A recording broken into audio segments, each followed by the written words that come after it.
Hello అండి, welcome to cinema పంచాంగం. 3 BHK what a movie అండి. చాలా బాగుంది. సర్ప్రైజింగ్లీ చాలా మంచిగా అనిపించింది నాకు. ఈ సినిమాలో 3 ఫేసెస్ చూపించారు. ఒక స్కూల్ కాలేజ్ ఫేస్ కానీ, జాబ్ ఫేస్ కానీ, ఫ్యామిలీ ఫేస్ కానీ చాలా మంచిగా చూపించారు. 3 డిఫరెంట్ ఫేసెస్లో కూడా సిద్ధార్థ గారు కూడా చాలా మంచిగా షోకేస్ చేశారు. సో మీకు స్టార్టింగ్ చిన్నప్పుడు 10th క్లాస్ ఇంటర్ చదువుతున్నప్పుడు ఒక చిన్న పిల్లోడు క్యారెక్టర్లో ఆ డీఏజింగ్ చేయడం కానీ చాలా మంచిగా అనిపించింది. స్టోరీ విషయానికి వస్తే ప్రభు అనే ఒక మనిషి లైఫ్లో చిన్నప్పటి నుంచి పెద్ద అయ్యేదాకా ఇల్లు కొనడం కోసం ఎంత కష్టపడ్డాడు, మధ్యలో ఎన్ని ప్రాబ్లమ్స్ వచ్చినాయి అనేది మెయిన్ స్టోరీ. సో మీ ట్రైలర్ చూస్తే అర్థమైపోయి ఉంటుంది.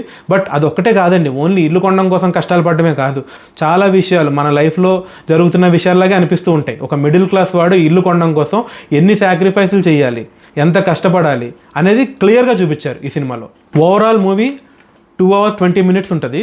ట్రస్ట్ మీ, మీకు 1 minute కూడా ఎక్కడ బోర్ కొట్టదు. అలాగే మీకు ఎక్కడా కూడా ఎమోషనల్ సీన్స్లో తొడపాసం పెట్టి ఏడిపించిన సీన్స్ లాగా అనిపించవు. జెన్యున్గానే మీరు ఎమోషనల్గా కనెక్ట్ అవుతారు.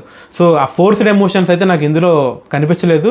చాలా క్లీన్ అండ్ గ్రీన్ కింద అనిపించింది. సినిమాలో ఉన్న ప్రతి క్యారెక్టర్తో మీరు ఎమోషనల్గా కనెక్ట్ అయిపోతారు. వాళ్ళు ఏడిస్తే మీకు ఏడుపు వస్తుంది, వాళ్ళు టెన్షన్ ఫీల్ అయితే మీకు కంగారు వచ్చేస్తుంది, వాళ్ళు ఏదైనా సాధించి ఆనందపడితే మీరు బ్లష్ అవుతారు ఇంటర్నల్గా. సో ఆ క్యారెక్టర్స్తో అంత ఇన్వాల్వ్ అయిపోతారు సినిమాలో. బీజిఎం అండ్ సాంగ్స్ కూడా చాలా ఫ్రెష్గా ఉన్నాయి, చాలా మంచిగా అనిపించింది. ప్రతి సీన్ ని బాగా ఎలివేట్ చేసింది. కలలన్నీ నిజమయ్యే అనే ఒక సాంగ్ ఉంది. ఆ సాంగ్ అయితే మీరు సినిమా చూసి ఇంటికి వెళ్ళిపోయిన తర్వాత కూడా మీకు మైండ్ లో సాంగ్ ప్లే అవుతూ ఉంటుంది. సో మ్యూజిక్ చాలా బాగుందండి, సినిమాకి మంచి ఫీల్ వచ్చింది. సీన్స్ అన్ని కూడా చాలా న్యాచురలిస్టిక్ గా ఉన్నాయండి. మీకు ఈ సినిమా వచ్చేసి 90s లో స్టార్ట్ అవుతుంది, 2027 వరకు టైం లైన్ అనమాట. ఆ టైం లైన్ లో ఈ ప్రభు అనే క్యారెక్టర్ ఇల్లు కొనడం కోసం ఎంత కష్టపడ్డాడు అనేది చిన్నప్పటి నుంచి మీకు చూపించుకుంటూ వస్తారు. వాళ్ళు వాడే ఐటమ్స్ కానీ 90s లో ఎలాంటివి వాడారు, సో ఫోన్స్ కానీ లేదంటే బైక్స్, సైకిల్స్, ఇంట్లో ఉండే ఐటమ్స్ అన్నీ కూడా ఏ టైం లైన్కి ఆ టైం లైన్ మ్యాచ్ అయ్యేలాగా మంచిగా అరేంజ్ చేసుకుంటూ వెళ్ళారు. ఆర్ట్ వర్క్ చాలా బాగుంది. డ్రీమ్కి కెరియర్కి మధ్యలో నలిగిపోయే ఒక క్యారెక్టర్లో సిద్ధార్థ్ కానీ, ఒక మొండి ఫాదర్ క్యారెక్టర్లో అంటే ఎలాగైనా ఇల్లు కొనాలి అని ఒక మొండోడి క్యారెక్టర్లో శరత్ కుమార్ కానీ, అలాగే గుడ్ నైట్ మూవీ మీతూ రఘునాథ్ ఆవిడ సిస్టర్ క్యారెక్టర్లో కానీ మీకు మీ సిస్టర్ని చూసినట్టే అనిపిస్తుంది. సో ఆ క్యారెక్టర్ కానీ, తర్వాత మదర్ క్యారెక్టర్లో దేవయాని కానీ ఇచ్చి పడేశారు ఒక్కొక్కళ్ళు. పెర్ఫార్మెన్స్ అయితే పీక్స్, చాలా న్యాచురల్గా యాక్ట్ చేశారు. ఏంట్రా సినిమా మొత్తం పాజిటివ్స్ చెప్తున్నావు, నెగిటివ్స్ ఏమీ లేవా అంటే ఏమో నాకైతే ఈ నెగిటివ్స్ కనపడలేదు ఎక్కడా కూడా. మేబీ నేను ఆ స్టోరీతో బాగా ఇన్వాల్వ్ అయిపోవడం వల్ల ఏమో తెలియదు కానీ నాకు ప్రతి సీను నచ్చిందండి. ప్రతిదీ పాజిటివ్గానే అనిపించింది, చాలా న్యాచురల్గా అనిపించింది. అలా స్టోరీతో క్యారీ అయిపోతూ ఉంటాం మనం. సో ఎక్కడ కూడా మీకు సినిమా చూస్తున్నట్టు అనిపించదు. సో ఒక మనిషి లైఫ్ని మనం చూస్తున్నట్టు అనిపిస్తుంది. కొన్ని సీన్స్ అయితే చాలా డీప్ మీనింగ్ ఉంటుందండి. అవి చూసినప్పుడు మీకు అనిపిస్తుంది, అరే మన లైఫ్లో కూడా ఇలా జరిగింది కదా అని అనిపిస్తుంది.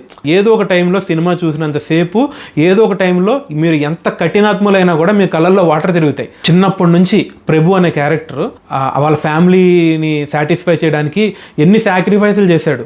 సో తను చదువుకునే స్కూల్ నుంచి దగ్గర నుంచి బీటెక్లో తీసుకునే సబ్జెక్ట్ కానీ తనకి మెకానికల్ అవ్వాలని ఉంటుంది, బట్ ఐటీ తీసుకుని ఉంటాడు.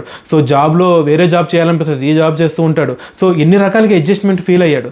అలాగే మీ ఇంట్లో చూస్తుండొచ్చు, ఒక్కొక్కసారి ఆడపిల్ల పెళ్లి చేసినప్పుడు కట్నం ఇవ్వద్దు కానీ పెళ్లి గ్రాండ్గా చేయండి అంటారు. సో అలా గ్రాండ్గా చేసినప్పుడే మన డబ్బులన్నీ వెళ్ళిపోతూ ఉంటాయి. సో అలా డబ్బులు ఖర్చు పెట్టినప్పుడు తర్వాత లవ్ ప్రాబ్లమ్స్ అని, ఇంట్లో ప్రాబ్లమ్స్ అని, గొడవలని రకరకాలు జరుగుతూ ఉంటాయి మన లైఫ్లో. అవన్నీ కూడా ఈ ఇంటికి కనెక్ట్ చేసుకుంటూ చాలా మంచిగా చూపించారు. చాలా చిన్న సీన్స్ కూడా చాలా ఎమోషనల్గా కనెక్ట్ అవుతాం. కొన్ని సీన్స్ ఉంటాయండి, అంటే వాళ్ళ ఫాదర్ ఒక టాలీ ఎగ్జామ్ పాస్ అయ్యి ఇంటికి వచ్చి ఎగ్జామ్ పాస్ అయ్యానని చెప్తాడు. సిద్ధార్థకి జాబ్ వచ్చినప్పుడు వాళ్ళ ఫాదర్ని 5 star హోటల్కి తీసుకెళ్ళి కాఫీ తాగిపించడం కానీ కొన్ని సీన్స్ చాలా బాగా కనెక్ట్ అవుతాయి. చాలా చిన్ని సీన్స్ అనమాట. ఎక్కడ కూడా నాకు ఫోర్స్డ్ ఎమోషన్స్లో అనిపించలే. సెటప్ అండ్ పే బ్యాక్స్ కూడా చాలా మంచిగా చేశారు. ఈ సీన్కి ఇక్కడ మళ్ళీ నెక్స్ట్ కనెక్ట్ అవుతుందని. సో చాలా మంచిగా అనిపించింది నాకు. అది కూడా ఓటీటీలో వచ్చేదాకా వెయిట్ చేయకండి, ఎందుకంటే ఓటీటీలో వచ్చిన తర్వాత మీరు ఇంట్లో పెడితే మీ మదర్ ఏదో పనిలో ఉండో లేదా మీ ఫాదర్ వేరే పనిలో ఉండో సినిమా సరిగ్గా చూడరు. వాళ్ళని లాక్కెళ్ళి థియేటర్లో కూర్చోబెట్టి సినిమా చూపించండి. ఖచ్చితంగా బయటకు వచ్చిన తర్వాత మంచి సినిమా చూపించావరా అంటారు. ఖచ్చితంగా సినిమా అయితే థియేటర్లో మిస్ అవ్వద్దు. ట్రస్ట్ మీ, సినిమాకి వెళ్ళండి, 100% మీకు నచ్చుతుంది. Thank you so much.